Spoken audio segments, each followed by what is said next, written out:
All right, hello from the past, hello from the future. I don't know. This video is going to come out after the vlog video, which drops on Wednesday. So today should be Friday. So is it the past? Is it the future? I don't know. But today we're going to talk about background vocals and doubles and how to make them stand out. You know what I'm saying? This is like a new little trick that I've been doing. If the vocals are there and if I'm producing the song, I guess, too. It's not something I do all the time. It's more of a texture thing. It can definitely be a production thing where it's like, center, it's part of the actual song, it's part of the track. But in this case, it's just texture, and I'm going to show you what I mean. So, we're finally going to talk about some PSP plugins. I don't talk about them a whole lot on my channel, but I do use them a lot. This is the PSP Saturator. It's been out for a minute. It goes on sale. I think it goes on sale for like 20 to 30 bucks or something like that. And even without the sale, it's not even an expensive plugin for what it is and how much they give you and what it's able to do, I guess. I'm not going to play the whole song because this song isn't out. This is something I'm producing with a good friend of mine, good artist, Tommy Bravos. Go check out his music that's already out. His last album, I recorded and mixed and mastered the whole thing. I'll put his links in my description. All right, so we're going to focus on this lead vocal right now. I'm going to play it so you can get a sense of what's going on.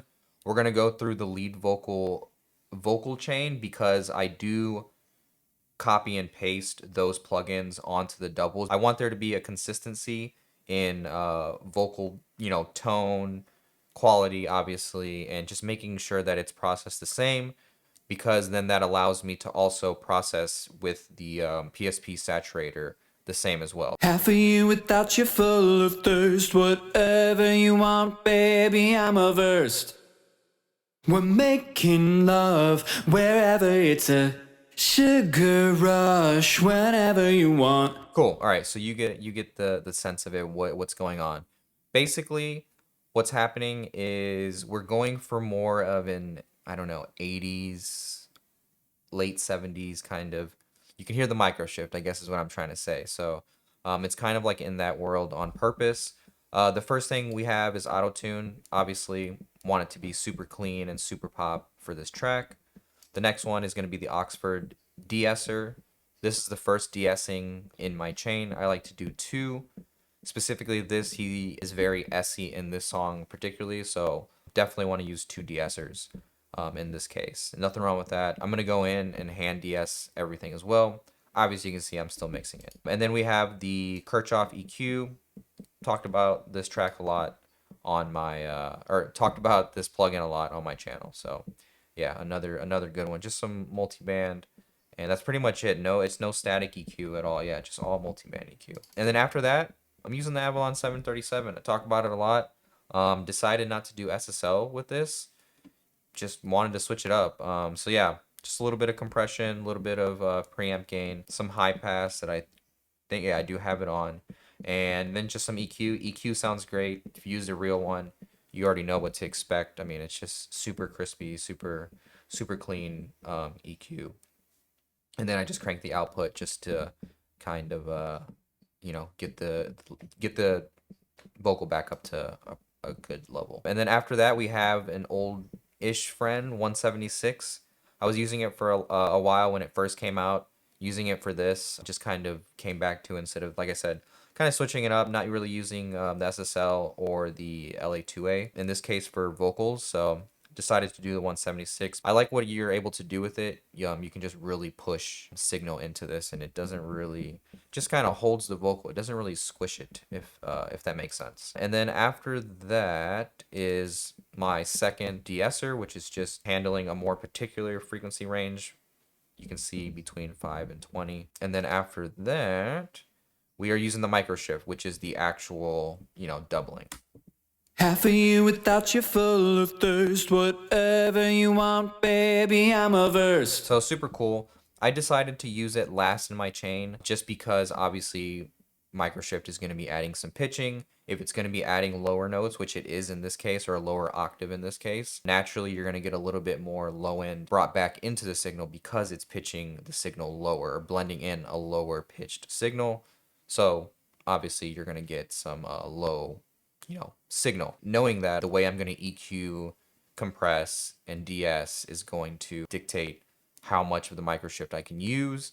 And yeah, just knowing that I'm going to go in essentially mixing like a thinner vocal, I know the microshift will be able to compensate for that low end and kind of bring it back in a unique way, in the way that microshifting works. And then this last one is just a filter gate. It's just for an effect that comes on later in the bridge, I think. But like you can see that I automated it, so it's not really particularly part of the actual lead vocal sound as far as EQ, compression, all that stuff goes. This is more of a creative effect, so not really super important. And then I have a 480 reverb that I'm using and a slap reverb. I'm using the Galaxy. As far as microphone and preamp, I'm just using the Carbon, the Avid Carbon, and then we're using an old MXL U87 replica. And you can hear that this vocal is a little bright, and to be honest, that's literally 96% of the microphone on the vocal. It's not really, I know I added some high end or some top end with the 737, but it's like so, high up there that it's not really changing that much of how the vocal microphone would, or the microphone would sound on the vocal. So yeah, kind of a weird situation with that microphone. I was like not expecting, we were just kind of trying to record a demo with it.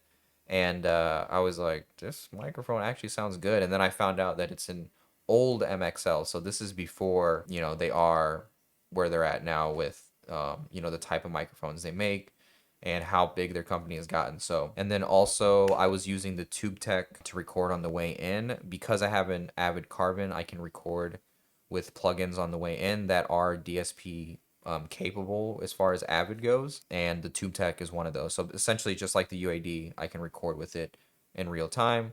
I personally have this little recording set up where I can print it in real time, just like UAD. So if you want to see a video on that, what I'm saying, let me know. I might already have a video on it on my channel somewhere, to be honest, but if you want to see a refresher, I'm willing to do that. So which brings us to the PSP Saturator. Yeah, let's just go through. So let me play the doubles now, and then I'm going to play it with everything on, and you can get a sense of what we're going for. Happy without you, full of thirst. Whatever you want, baby, I'm averse. We're making love wherever it's a sugar rush. Whenever you want. All right. So there you go. You get a sense of where we're at. And then you can see that, I forgot to mention this real quick, is the distressors. Happy without you, full of thirst. Whatever you want, baby, I'm averse. So you can see slamming the distressors. I am at a lower ratio though, so it's not like brick walled. We're not in nuke mode, we're not in 6:1 or anything like that. I like to put this in opta mode, but for this, we're going for a more distorted vocal, so obviously a distressor should be like a go-to like starting point for looking for a type of compressor for that kind of sound. So that's another thing, just slamming into the distressors too, adding a little bit of distortion, but definitely not nearly as much as the PSP is. Happy without you, full of thirst. Whatever you want, baby, I'm averse. We're making love wherever it's a sugar rush. Whenever you want. Just really bringing that vocal up, bringing it up front, and making sure that it's center for them being blended into the lead vocal. So last thing I guess I'll throw it in is this Valhalla delay, but same thing as the other plugin that I had for the gate, is it's automated. You can see it's in bypass right now. So at some point in the song, there's probably like some automation with the delay throw or something like that that I made. Why this is such an important, plugin to me, and why I like it for these kind of things, or just distortion in general, especially bass, 808s, if you really need them to stick out as far as like trying to get them to translate on smaller speakers like iPhones, laptop speakers, whatever the case, this is a good way of doing it. At this point, it's pretty well known that people will add distortion tastefully to those kind of things to make them stick out. But this is like a really, really good job. You have your different shapes, so basically your different styles of distortion. You have your saturation, which is essentially the amount, obviously, of saturation. And then you have these low and high. I don't want to call them EQs, but it's kind of like a shelving kind of situation. I'm not saying that's exactly what's happening, but think of it that way. Is like you have this low and high band that you can add or remove certain frequency points, and obviously the amount you want of your choice. Then you have your meter, see how much you're doing pre, post, and how much drive you're actually adding. Your bypass, you have input, output. This is cool because it comes linked. By default, you can unlink it. Obviously, you can see that I unlinked it. Left the input the same because I don't need it to be super slammed. I just want more of a distortion sound. And then naturally, when you distort stuff or kind of brick wall it, you're gonna lose some gain. So had to compensate for that. You have a mix knob. You can choose to limit, saturate, or just turn off processing on the actual output itself. I personally always use saturation, but for this, I wanted to say put, so, let me do a little bit of limiting at the end. And then after that, you have this little slider thing where you can open and you can get a little bit more detailed on, your side chain, how smooth you want that to sound, if you want that makeup gain to be a little bit more prominent when you're, messing with these parameters. And then you have this fat mode, which is on most of PSP's plugins, essentially like oversampling, from my understanding. So if you're into that kind of stuff, that is an option. And then you have this high pass, mode where you can put it post or pre, and then you can select, your frequency or whatever. So that's pretty much it. That's the PSP Saturator. And let's go ahead and play with the lead vocal, and we can hear what we're doing and what it does. Half of you without you full of thirst. Whatever you want, baby, I'm averse.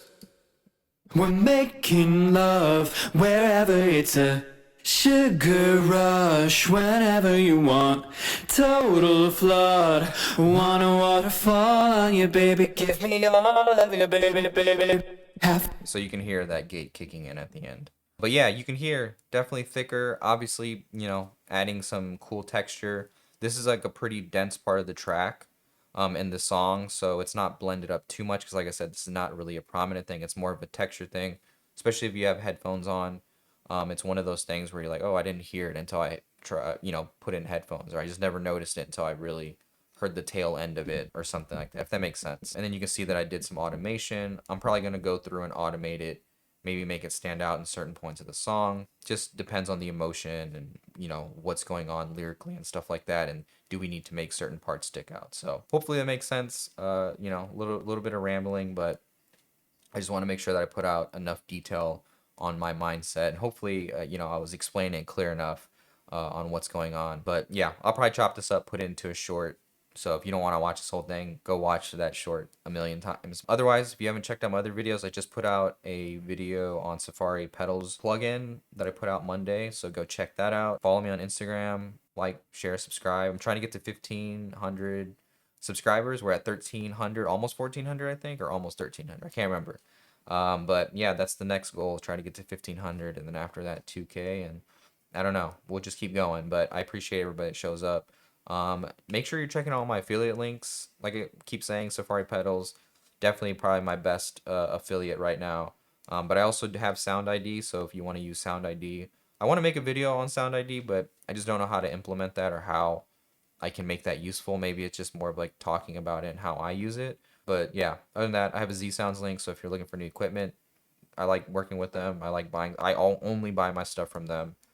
Occasionally, I'll use Sweetwater or anything like that, just because Z Sounds doesn't have everything. Sweetwater doesn't have everything. Guitar Center doesn't have everything. So other than that, yeah, check out my other stuff. Waves link, and I'll see you on the next one.